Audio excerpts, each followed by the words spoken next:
Hello વીએનએસયુ ના બીકોમના વિદ્યાર્થી મિત્રો કેમ છો? આપ સૌ મજામાં છો?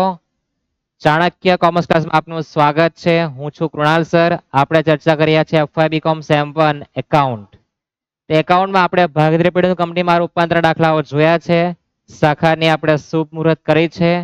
શાખામાં આપણે દાખલાઓની શરૂઆત કરી છે. એમાં આપણે આગળ જવાના છે નવા દાખલા તરફ. જે પણ દાખલા છે એ 2018 થી 2024 ની વચ્ચે જે પણ દાખલા આવી ગયા શાખાના, કેવા પૂછ્યા, કેવી રીતના પૂછ્યા, શું નવા ટોપિક લઈને આવ્યા છે, એ બધી ચર્ચા આપણે દરેક લેક્ચરમાં કરવાના છે. સૌપ્રથમ ટૂંકો દાખલો જોઈએ અને ત્યાર પછી આપણે જે 14 ગુણ દાખલો છે તેની ચર્ચા કરવાના છે. ચર્ચા અને દાખલો ગણવાના પણ છે. વાંચો રકમ. શાખા પાસે પેટા રોકડની શરૂઆતની બાકી તમને આપી કેટલી છે? 1080 અને છેવટની બાકી આપી 5454 આપી છે. ત્યાર પછી પરચુરણ ખર્ચા તમને 4716 કરેલા તેની માહિતી આપી છે. મુખ્ય ઓફિસ પાસેથી શાખાને મળેલ રોકડ કેટલી છે તે તમારે શોધવાનું છે. તો પેટા રોકડની માહિતી જ્યારે આપે અને એમાં કોઈ તમને પૂછે કે ભાઈ આ વસ્તુ શોધવાનું, તમારે પેટા રોકડ ખાતું બનાવી દેવાનું. વધારે પ્રકારની કોઈ ઘડામણ આવતી નથી. કેમ પેટા રોકડ ખાતું બનાવવું? એકવાર હું ટ્રેલર જોઈને આવું. ટ્રેલરમાં આપણે ચર્ચા કરી છે કે પેટા રોકડ માત્ર કેટલી એન્ટ્રી આવે? 4. તો બનાવીએ આપણે પેટા રોકડ ખાતું.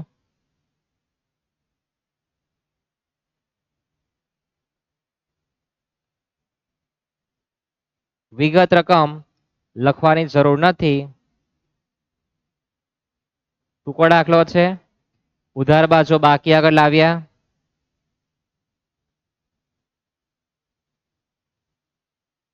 મળેલ પેટા રોકડ સામે જમા બાજુ પર પરચુરણ ખર્ચ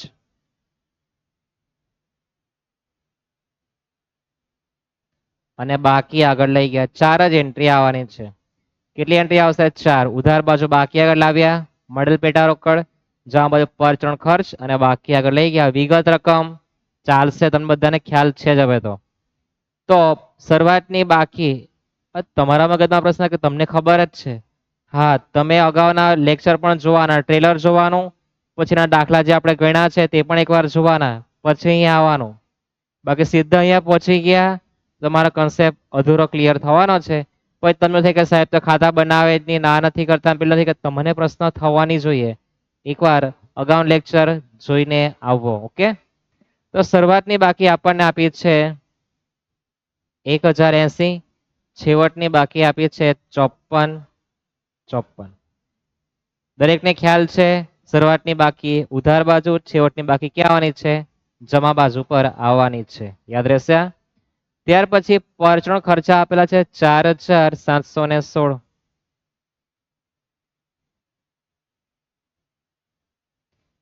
તો મળેલી પેટા રોકડ તમારે શોધવાની છે. સરવાળા કરવાના કઈ બાજુના? પહેલા જમા બાજુના. 4716 પ્લસ 5454 એ 10 170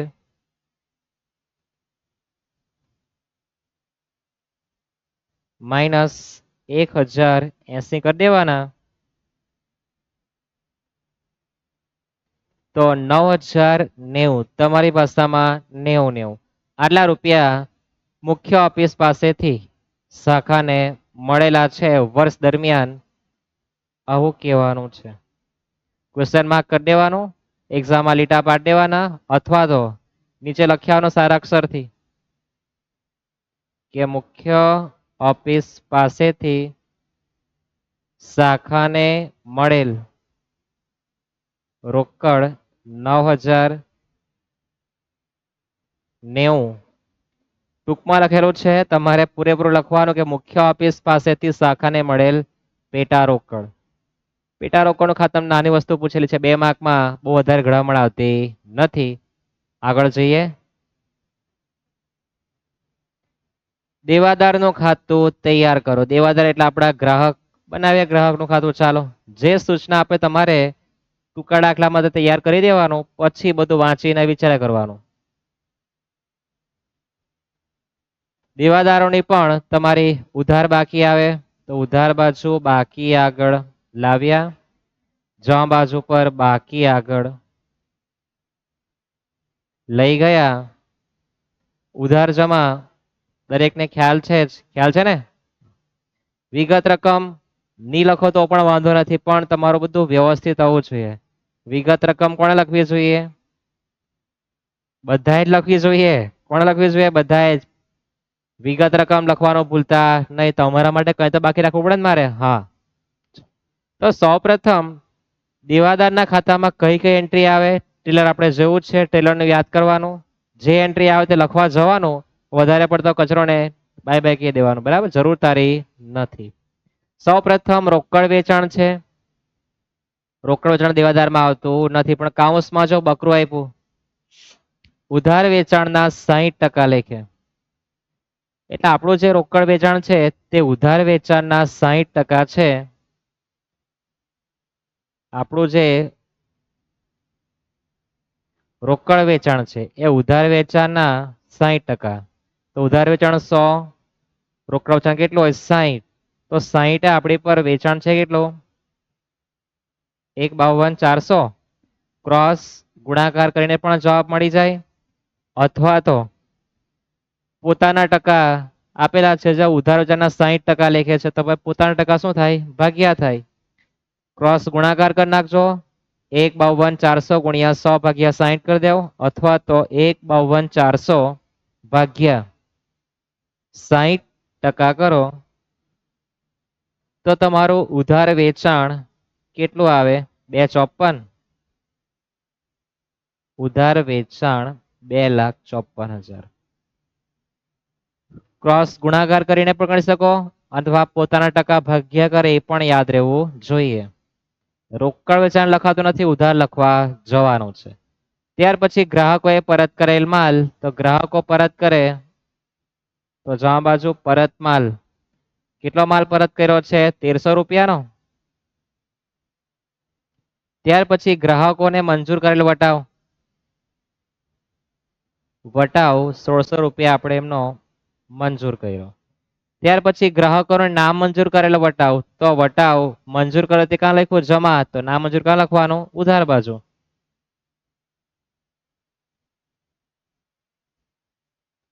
નામ મંજૂર વટાવ કેટલો છે?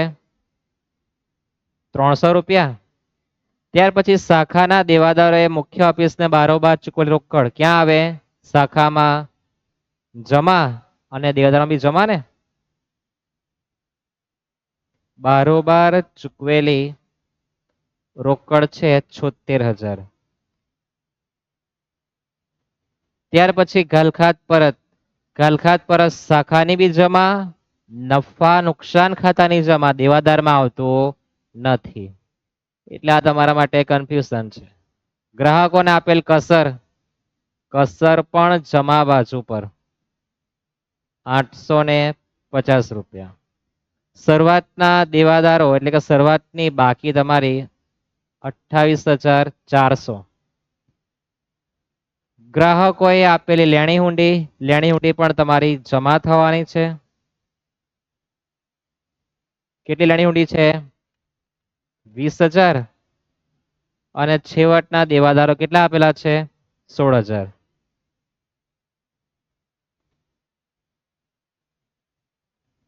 તમને જે પણ આપ્યું છે આપણે બધું લખી રહ્યું છે. જો લખતા કઈ વાર નહીં લાગે, પણ તમને નમૂનો યાદ આવવું છે, કઈ કઈ એન્ટ્રીઓ આવે છે, ક્યાં લખાય છે, અને જેટલું જરૂર છે એટલું જ જોવાનું. પછી એ બધું આ ઘાલખાત પરત ને બધું વધારે પડતા બધા માથું ખજવાડા જવાની જરૂર નથી.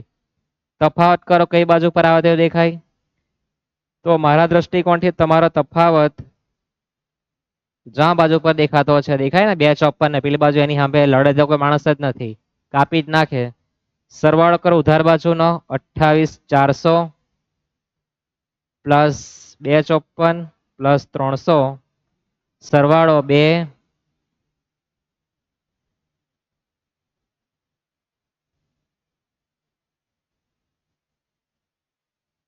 82,700.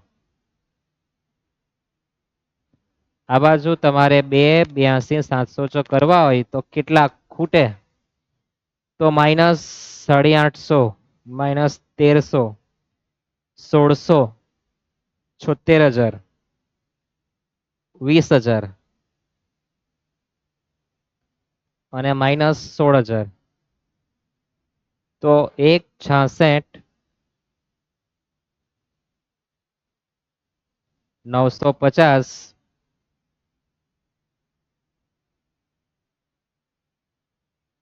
તમારી ઉઘરાણી આવે. કેટલી આવે ઉઘરાણી? 166 950. આ રીતના દાખલો છે. આ પણ 2 માર્કમાં જ આવવાનું છે. બધી માહિતી આપે કઈ ક્યાં લખાય. દાખલા મોટા આપણે બહુ ગણ્યા છે, હજુ બી જોવાના છે, એટલે તમને એન્ટ્રી તો યાદ રહી જ જોવાની છે. આંકડા લખો અને માત્ર સેટિંગ કરો. જો તફાવત ઉધાર બાજુ પર આવે તો એ ઉધાર વેચાણ હશે. જમા બાજુ હોય તો 99.99% ઉઘરાણી જ આવવાનું છે. બીજું બધું ભાગ્ય હોઈ શકે. બરાબર, યાદ રહેશે આટલું? તો આ 2 માર્કનો દાખલો છે. હવે આપણે દાખલો 14 માર્કનો જોઈએ. આપણે ચર્ચા કરી છે કે એકાદ બે ટૂંકા દાખલા જોવાના અને પછી આપણે આખો એક લાંબો દાખલો જોવાનો. એન્ટ્રી ક્યાં જાય છે બધી ચર્ચા કરતા જ છે. ટ્રેલર જોઈને આવે તો બહુ મજા આવે, ટ્રેલર જોઈને નહીં આવે તો થોડી ઓછી મજા આવે. ટ્રેલર જોવાનું બિલકુલ નહીં ભૂલતા. દાખલા આપણે સૂચના આપી છે કે 2018 થી 24 સુધી જે પણ દાખલા આવી ગયા છે આપણે બધા શાખાના જોવાના છે. કયા વર્ષનો કયો દાખલો છે એ મહત્વ નથી, કે તમને એટલું શોધકામ આપવાના છે, પણ કેવા દાખલા એન્ટિક પૂછાય તે આપણે બધું જ જોવાના છે. વાંચો. ધરમપુરની સ્વસ્તિક કંપનીની વલસાડમાં એક ડાળખી છે. એમ કે ડાળખી એટલે શાખા. શાખા અને રોકડ વેચાણ ઉપરાંત ઉધાર વેચાણ કરવાની પણ સત્તા છે. એટલે શાખા રોકડથી વેચી શકે, પ્લસ એના ઓળખીતા એના ઘરના હોય તે લોકોને ઉધાર પણ એ વેચી શકે, આવું કીધું છે. રોકડ વેચાણ દેવાદાર પાસેથી વસૂલાત તથા આવક દ્વારા મળેલી રોકડ રોજે રોજ મુખ્ય ઓફિસને મોકલી આપે. શાખાના બધા જ ખર્ચા મુખ્ય ઓફિસથી બારોબાર ચૂકવાય છે, પરંતુ પરચુરણ ખર્ચની ચૂકવણી માટે પેટા રોકડ મુખ્ય ઓફિસ શાખાને મોકલી આપે, એવું કીધું છે.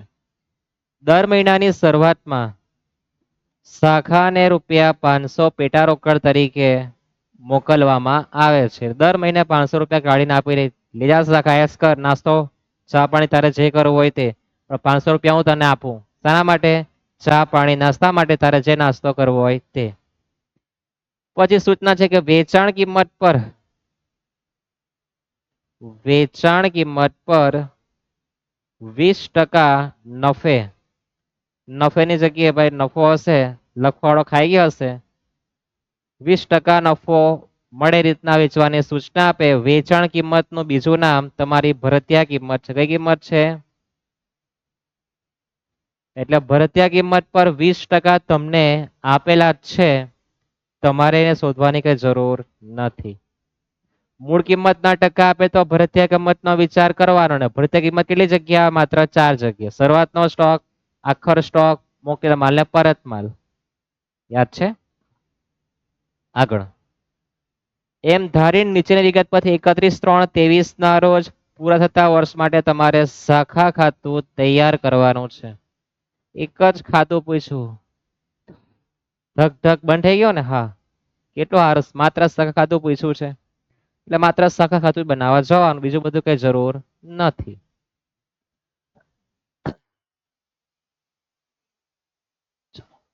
તો શરૂઆતની બાકી આપણને આપી છે, પેટા રોકડ દેવાદારો ખર્ચા આપેલા છે, આખરની બાકી પણ આપેલી છે.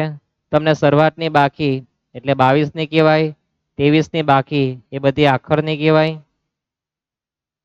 આ તમને જોતા આવડવું જોઈએ. ખાના બનાવી દે. માત્ર શાખા ખાતું જ પૂછ્યું છે તો બીજું બધું ચાલી જાય ને? હા, બહુ સારો માણસ કેટલો ઓછો પૂછે.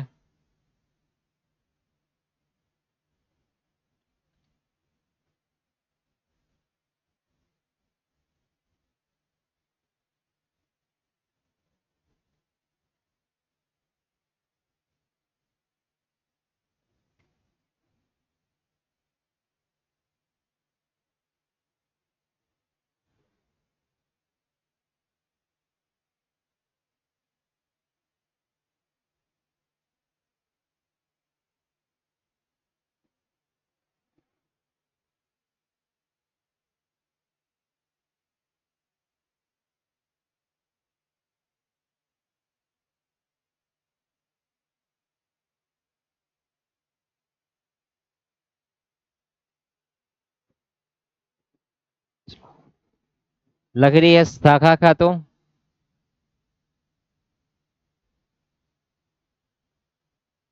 વિગત રકમ, વિગત રકમ.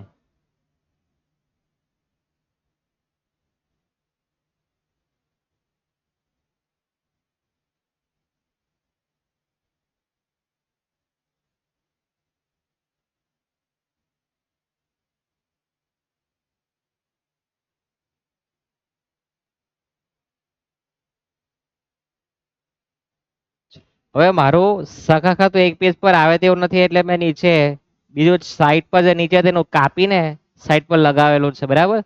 તમારે બધું એક સાથે જ લેવાનું છે. જગ્યા ઓછી છે એટલે શાખા ખાતું મેં પેલા પેજ પર બી થોડું નીચે લીધું છે. તમારે એને ક્યાં લખવાનું આવશે? નીચે લખવાનું. ક્યાં? કન્ટિન્યુ. તો અહીંયા આપણે શાખા ખાતામાં બાકી લખી દઈએ. બાકી આગળ લાવ્યા કોની લખવાની આવે? મિલકતની. સામે બાકી આગળ લાવ્યા કોની લખવાની? દેવાની. અને આ મારો આ પેજ નીચે છે, તમે કન્ટિન્યુ સમજજો, બરાબર. હા, કાપીને મેં લગાડેલું છે. ઉધાર બાજુ બાકી આગળ લઈ ગયા કોનું? દેવાનું. સામે આગળ બાકી આગળ લઈ ગયા કોની? મિલકતની. યાદ રહેશે? મિલકતની શરૂઆતની બાકી ઉધાર તો છેવટની બાકી જમા. દેવાની શરૂઆતની બાકી જમા તો છેવટની ઉધાર બાજુ લખવા. યાદ રહેશે આટલું? આટલું લખી દેવાનું. પહેલે શરૂઆત કરીએ આપણે. શરૂઆતની બાકી છેવટની બાકી લખી દઈએ. તો પહેલા તો પરચુરણ ખર્ચ માટે જે આપણને ઉપર કીધું છે એ પણ લખવું જ લખી દઈએ, પણ પહેલા આપણે બાકી લખીએ પછી આપણે ટોપિક જોઈએ. શરૂઆતની બાકી આપી છે પેટા રોકડની 22,500.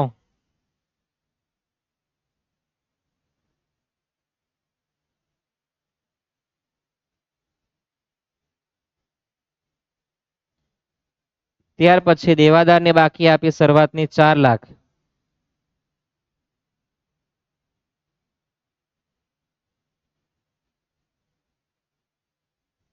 ત્યાર પછી અગાઉથી ચૂકવેલ વીમો છે 2250.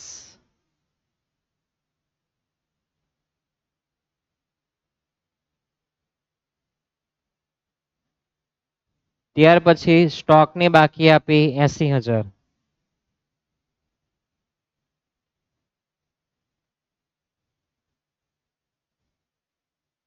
કાઉન્સમાં કેમ લખ્યું ભરતિયા કિંમત?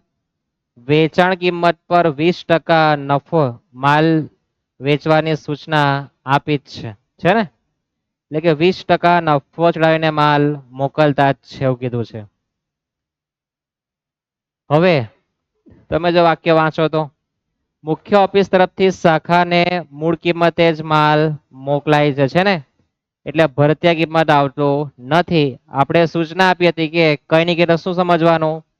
ભરતિયા કિંમત. પણ જો મૂળ કિંમતે માલ મોકલાયેલો હોય તો તમારે સ્ટોકમાં પણ નફો આવવાનો નથી. આ શીખવાનું છે, એના માટે દાખલા આવેલા છે આપણે. તો તમે જે અહીંયા ભરતિયા કિંમત લખેલું છે એને કહેવાનું ભાઈ તારી ઇજ્જત હવે ઘટી ગયેલી છે, તારે આવવાનું નથી. સમજાશે? આ ખાસ મહત્વનું છે કે સ્ટોક સૂચના નહીં આપે તો મૂળ કિંમત કે ભરતિયા કિંમત, તો વેચાણ કિંમતના 20% એટલે ભરતિયા કિંમતે મોકલે. સમજવાનું પણ ઉપર વાક્ય હતું જો કે મુખ્ય ઓફિસ તરફથી શાખાને મૂળ કિંમતે માલ મોકલાય છે, એટલે જ્યાં માલ આવે ત્યાં મૂળ કિંમત જ છે બધી હવે સમજવાની. ત્યાર પછી ફર્નિચર છે ક્વેશ્ચન માર્ક.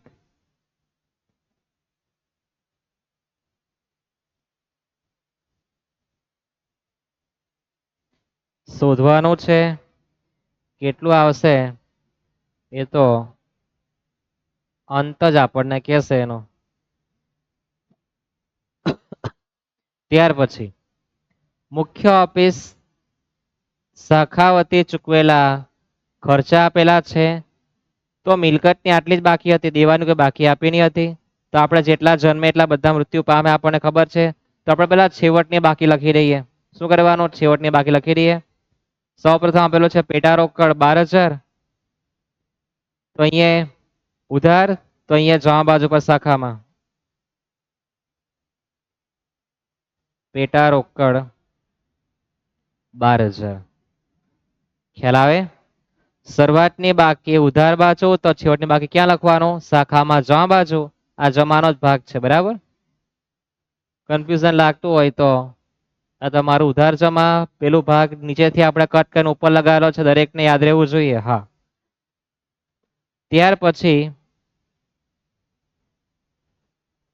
દેવાદારો આપેલા છે 90,000.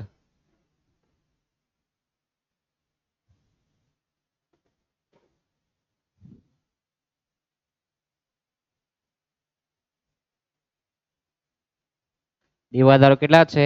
90,000. ત્યાર પછી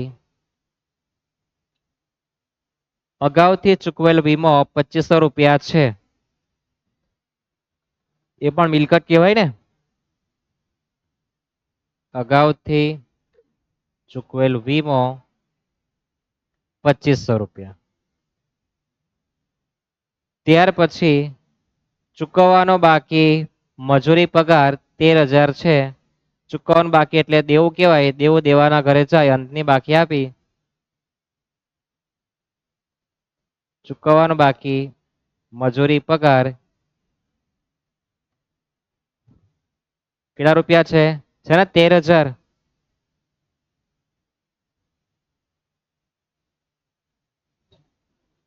ત્યાર પછી સ્ટોક ક્વેશ્ચન માર્ક આપેલો છે. સ્ટોકની તમને માહિતી આપી નથી, ક્વેશ્ચન માર્ક કીધો છે. એ પણ તમારે શોધવાનું, એટલો તમે જાણતા નથી. ત્યાર પછી ફર્નિચર આપ્યું 82,500. છેવટનું ફર્નિચર આપ્યું છે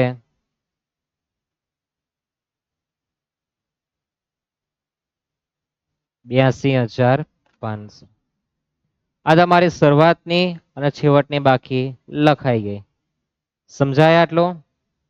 એક જ શાખા ખાતું પૂછ્યું, કેટલું સારું કે જોઈએ તો પછી પાછળથી બલીનો બકરો પણ નીકળે, દેખા જાયગા જે હોય તે. ચાલો હવે વર્ષ દરમિયાન આપણે વ્યવહાર જોઈએ. તો પહેલું છે ભાડું, વેરો ને વીમો 6,400 છે. તો શાખામાં કઈ બાજુ પર આવે? ઉધાર બાજુ.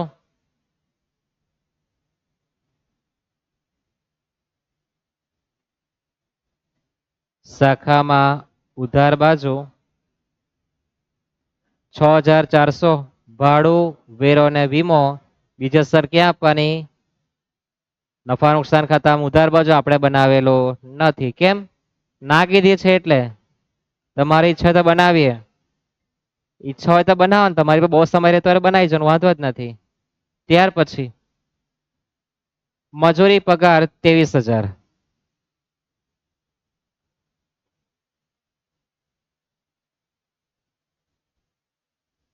મજૂરી પગાર 23,000.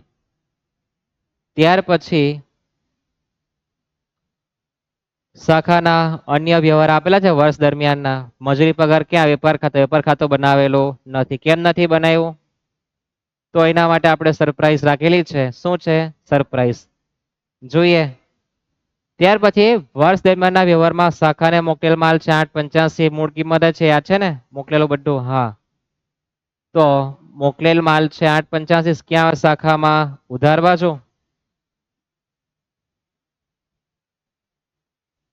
મોકલેલ માલ 8,85,000 ને 8,25.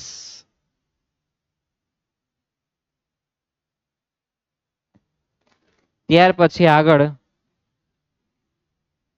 શાખાએ પરત કરેલો માલ, તો મોકલેલો માલ ઉધાર, તો પરતમાં શું નામ છે? જમા. જમા બાજુ પર પરત માલ. યાદ રાખજો, મોકલેલ માલ શાખામાં ઉધાર, અને જો શાખા પરત કરે, કોણ પરત કરે? શાખા. તે શું કરવાનું? જમા કરવાનું. કેટલા છે? 30,000.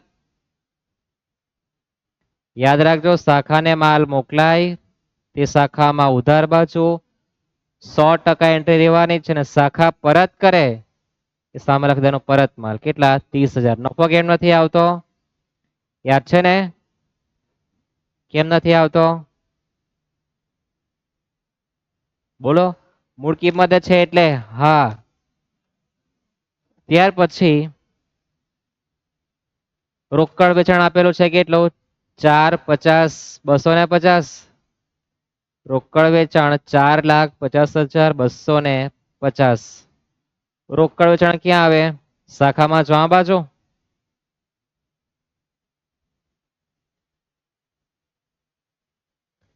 રોકડ વેચાણ શાખામાં ક્યાં આવે? જમા બાજુ. બીજું ક્યાં આપવાનો? વેપાર ખાતામાં જમા બાજુ. વેપાર ખાતું આપણે બનાવેલું નથી. કેમ નથી બનાવ્યું? આપણને માત્ર શાખા પૂછે, શાખા જ બનાવી આપણે તો. જેટલું કે એટલું આપણે કરવાવાળા માણસ, બરાબર ને? ત્યાર પછી ગ્રાહકોએ શાખાને પરત કરેલો માલ તે બિચારા દેવાદારના ખાતામાં આવે, અને બીજે વેપાર ખાતા, બંને ખાતા બનાવેલા નથી, આપણે છોડી મૂકીએ ને. ત્યાર પછી ગાલખાત છે 8,000. તો ગાલખાત નફા નુકસાનમાં ઉધાર ને દેવાદારમાં. દેવાદારનું ખાતું બનાવ્યું નથી, નફા નુકસાન એ પણ નથી બનાવ્યું, તે પણ નહીં આવે. દેવાદારને આપેલો વટાવ એ પણ નહીં આવે. દેવાદારો પાસેથી મળેલ રોકડ શાખામાં શું થાય? જમા થાય. તો દેવાદારો પાસેમાં રોકડ 5,25. મળેલ રોકડ 5,25. એમાંથી ગાલખાત પરતના જે રૂપિયા છે એ નફા નુકસાનમાં જમા કરવાનું, બાકી રહેતા 5 લાખ દેવાદારમાં જમા કરવાનું. પછી દેવાદારે બારોબાર શાખાને મોકલેલ રોકડ, ચૂકવેલ રોકડ છે 350. તો શાખામાં એ પણ શું થાય? જમા. બારોબાર ચૂકવેલ રોકડ 350. બારોબાર ચૂકવેલી રોકડ 3,50,000. ત્યાર પછી શાખાને મોકલેલ ફર્નિચર 1/10/22 ના રોજ કેટલું છે? 30,000 નું. મોકલેલું બધું ક્યાં આવે? શાખામાં ઉધાર બાજુ. લખી દઈએ મોકલેલ ફર્નિચર 30,000 નું છે. તારીખ આપી કાઉન્સમાં 1/10. શું આપેલી છે? 1/10/22. 1/10/22 નથી 23. ત્યાર પછી આખરની બાકી આપી, બધી બાકી આપણે લખી દીધી છે. હવે ઘસારો ગણવા જવાનો ફર્નિચર પર. ઘસારો ક્યાં આવે? નફા નુકસાન ખાતામાં ઉધાર બાજુ. આપણે નફા નુકસાન ખાતું બનાવ્યું નથી. કેમ નહીં બનાવ્યું? શાખા જ પૂછો આપણને, આપણે શાખા જ બનાવ્યો. આપણે હોશિયાર વધારે ને. તો ફર્નિચર શરૂઆતનું કેટલું છે એ તમને ખબર નથી, પણ કેટલું મોકલેલું છે? 30,000 નું. તો આપણે 2 વખત અલગ અલગ ઘસારા ગણવા પડે, આપણને છેવટે બાકી કેટલી મળે? 52,500. કેવી રીતના મળે? તો આપણે ગણતરી જોઈએ. ફર્નિચર પર ઘસારાની ગણતરી. તમારું જે શરૂઆતનું ફર્નિચર છે કેટલા રૂપિયાનું તે ખબર નથી, પણ એના પર મારે 10% શું ગણવાનું? ઘસારો. તો મને છેવટની બાકી મળે. આ શરૂઆતની બાકી તમને ખબર નથી, એના પર 10% ઘસારો ગણો તો છેવટની બાકી તમને ખબર નથી. પણ જે મોકલેલું છે એ ફર્નિચરની રકમ તમારી પર કેટલી છે? 30,000. મોકલેલો જે ફર્નિચર રકમ કેટલી છે? 30,000. એના પર તમે 10% ઘસારો ગણો. એ 10% ઘસારો તો આખા વર્ષનો કહેવાય.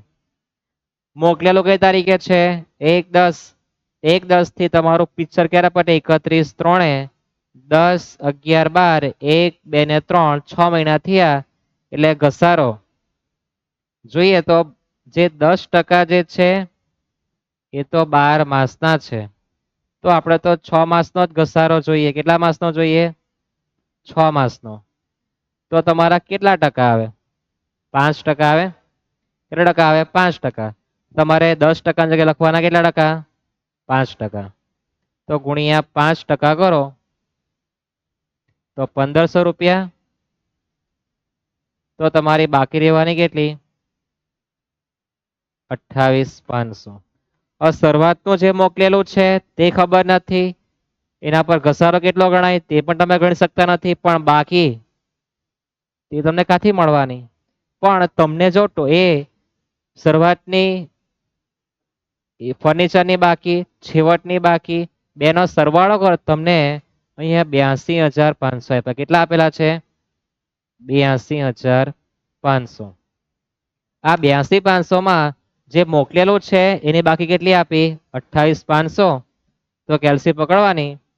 82,500 માંથી 28,500 માઇનસ કરો તો તમારું જે પહેલું ફર્નિચર છે એટલે કે શરૂઆતનું તેની છેવટની બાકી 54,000 હશે એવું તમને આ કહે.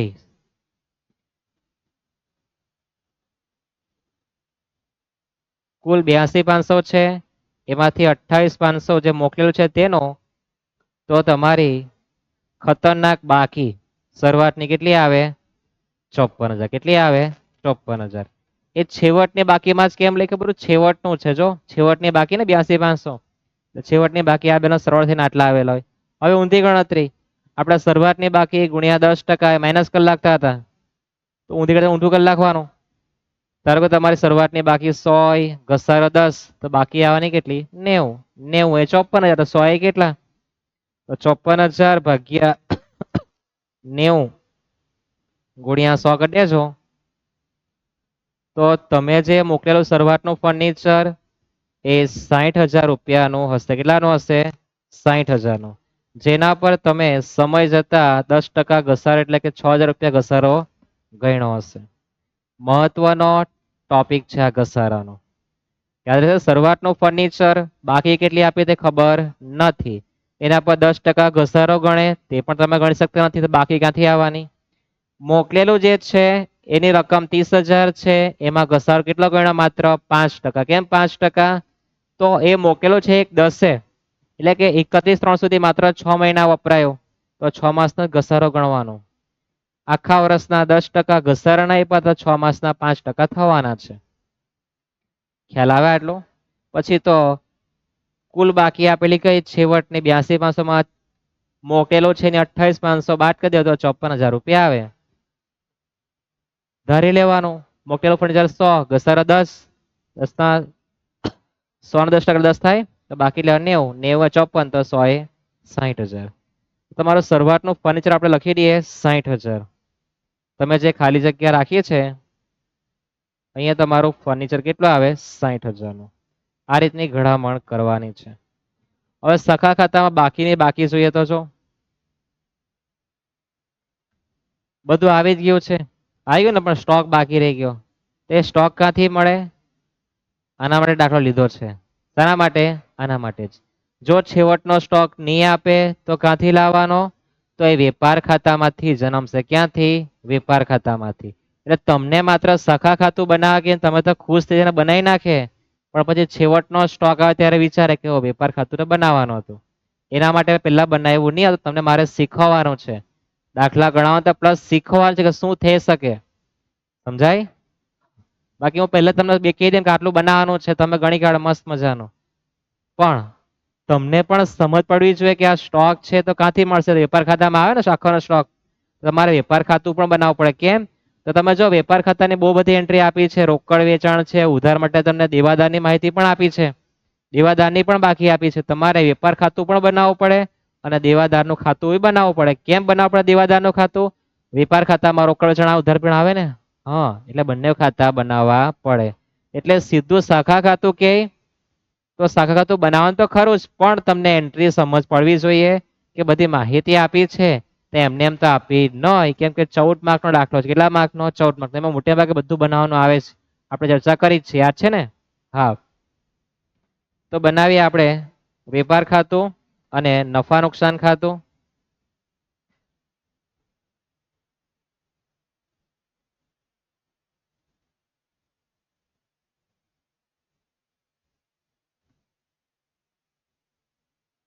વિગત રકમ લખવાની જવાબદારી તમારી.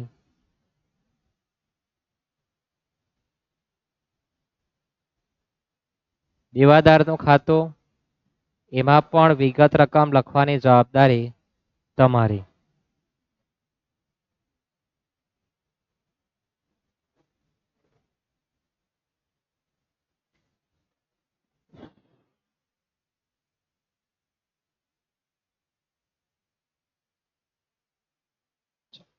હવે આપણે પિક્ચર જોતા જઈએ. તો વેપાર ખાતામાં કઈ કઈ માહિતી આવે છે બધું જ લખવાનું છે. એક તો પહેલા શરૂઆતનો સ્ટોક કેટલો આપેલો છે આપણને 80,000. લખી દઈએ આપણે શરૂઆતનો સ્ટોક 80,000.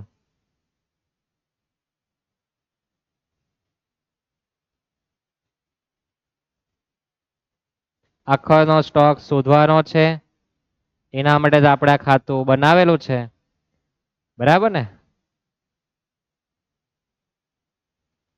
આખોનો સ્ટોક માટે આપણે ગળામણ કરવા બેઠા. ત્યાર પછી એન્ટ્રી જો તો મજૂરી પગાર ક્યાં આવે? વેપાર ખાતામાં આવે, પણ એનો હાથ પગ આપણને મળ્યો છે, યાદ છે કોઈને? મજૂરી પગારની આપણને છેવટની બાકી આપે ત્યાં છે ને 13,000 ચૂકવવાની બાકી મજૂરી પગાર. તો તમે જોઈ શકો ક્યાં? શાખા ખાતામાં. શાખા ખાતામાં ઉધાર બાજુ તમે મજૂરી પગાર લખેલા કેટલા છે? 23,000 છે ને? અને એની બાકી તમે લખી કેટલી? 13,000. એક જ બાજુ પર છે તો પ્લસ થાય, તો 23 + 13. ઉધાર બાજુમાં તમને કોઈ બાકી આપી નથી. 23 ને 13 એટલે કેટલા? 36. તો તમારે વેપાર ખાતામાં ઉધાર બાજુ લખવું પડે મજૂરીના 23,000 + 13,000. તો 36,000 તમારે મજૂરી પગારના લખવા પડે. કેટલા લખવા પડે? 36,000. સમજાયા? ત્યાર પછી વેપાર ખાતામાં આવતું મોકલેલ માલ. ક્યાં છે મોકલેલ માલ? છે ને મોકલેલ માલ 825. એ પણ લખી દો, મોકલેલ માલ 825.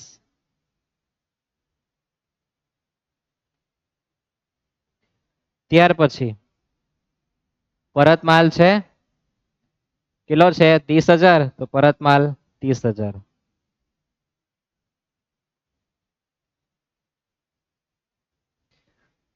ત્યાર પછી જો તો રોકડ વેચાણ આવે. આપણે વેપાર ખાતામાં કઈ એન્ટ્રી તે જ લખતા છે. તમને ટ્રેલર યાદ હોવું જોઈએ તો જ મજા આવશે, બાકી ખબર એટલે સાહેબ તો હું ભણાવે એ સમજ નથી પડતી ને. આવો પ્રશ્ન થાય ક્યારે? ટ્રેલર ની જોઈ હોય ત્યારે. એટલે હમણાં આપણે લખતા છે તો સાહેબ કાથી ઉચક્યું લખતા છે ખબર જ નથી પડતી. ચાલ્યા આગળ. ના, બ્રેક મારો, સમજો કે શું કહેવા માંગે દાખલો. તમને નમૂનો યાદ છે સમજીને મેં લખતો છું. અહીંયા જે બધી એન્ટ્રી આપી વેપાર ખાતામાં કઈ કઈ આવે તેના માટે તમારે ભાન પડો છે. ટ્રેલર યાદ આવવું જોઈએ. હા, એ જોવાનું કરો, પછી જોઈએ બેહો, મજા આવે. રોકડ વેચાણ કેટલું આપેલું છે? 4, 50, 200 ને 50. 4, 50, 200 ને 50. વેપાર ખાતાની એન્ટ્રી આવે તે જોવાની છે. પછી ગ્રાહક પરત ની આવે, દેવાદાર પણ નહીં આવે. બીજું કઈ છે? નથી ને? તો આટલી તમને એન્ટ્રી આપી હતી કોની? વેપાર ખાતાની. તો મારે વેપાર ખાતું બંધ કરી દેવું છે? ના, દેવાદાર ખાતામાંથી મારે ઉધાર વેચાણ પણ લાવવાનું છે. તો આપણે દેવાદારના ખાતામાં જે એન્ટ્રી બધી લખીએ. એટલે એન્ટ્રી જોવાનું. તો દેવાદારની તમને શરૂઆતની બાકી કેટલી આપી છે? 4 લાખ.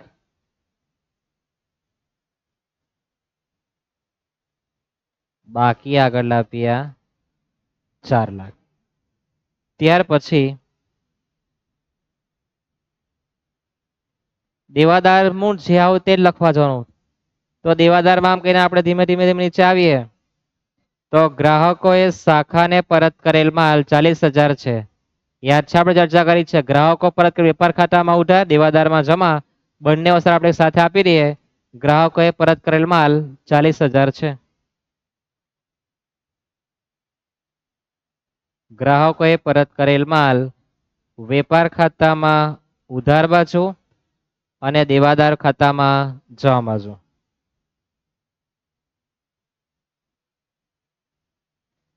યાદ છે આપણે અગાઉ પણ આ ચર્ચા કરી હતી તે જ છે. ત્યાર પછી ગાલખાત 8000 છે.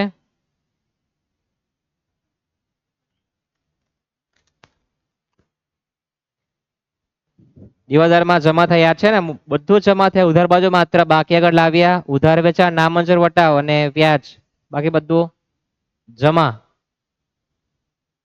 ત્યાર પછી આપેલ વટાવ 3000 છે. વટાવ 3000. નફા નુકસાન ખાતામાં આપણે અસર કેમ બનાવવા નાખી દઈએ, એટલે જરૂર પડે તો બધું જ બનાવવું પડે. ટૂંકમાં તારે બધું બનાવી દેવાનું. વેપાર ખાતું, નફા નુકસાન, પેટા રોકડ એ બધું બનાવી દેવાનું. યાદ રહેશે ને? હા. ત્યાર પછી દિવાળી પર રૂપિયા મળ્યા કેટલા? 525. એમાં 25000 ઘાલખાત પરત નહીં કાઢ નાખવાના. માત્ર 5 લાખ રૂપિયા લખવાના. મળેલ રોકડ 5 લાખ. મળેલ રોકડ 5 લાખ. ત્યાર પછી દેવાદારો એ બારોબાર ચૂકવેલ રોકડ 350. તો બારોબાર આપેલા છે 350. બારોબાર રોકડા આપ્યા 3,50,000. ત્યાર પછી દેવાદારની છેવટની બાકી આપી કેટલી? 90,000.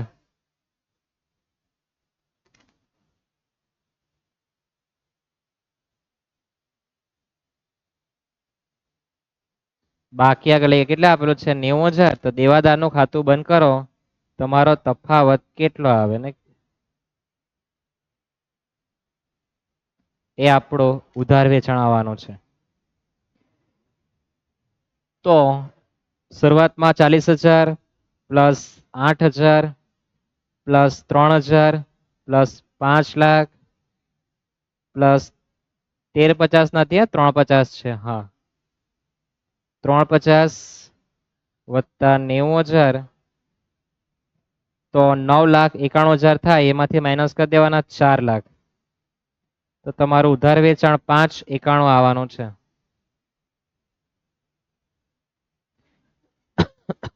સરળ એકવાર ચેક કરી લેજો.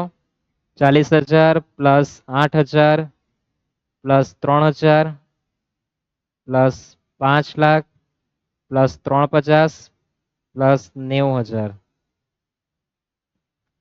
તો તમારું ઉધાર વેચાણ આવે 591. એ વેપાર ખાતામાં જમા બાજુ 591. હજુ બી આખાનો સ્ટોક મળ્યો નથી ને? તમને એક વિધાન જે આપ્યો તે મારે સમજાવવાનું છે કે વેચાણ કિંમત પર 20% નફો મળતી રીતના માલ વેચો છે. તો તમે ગણતરી જોઈ શકો છો. ક્યાં લખીએ આપણે એને? નીચે લખી દઈએ આપણે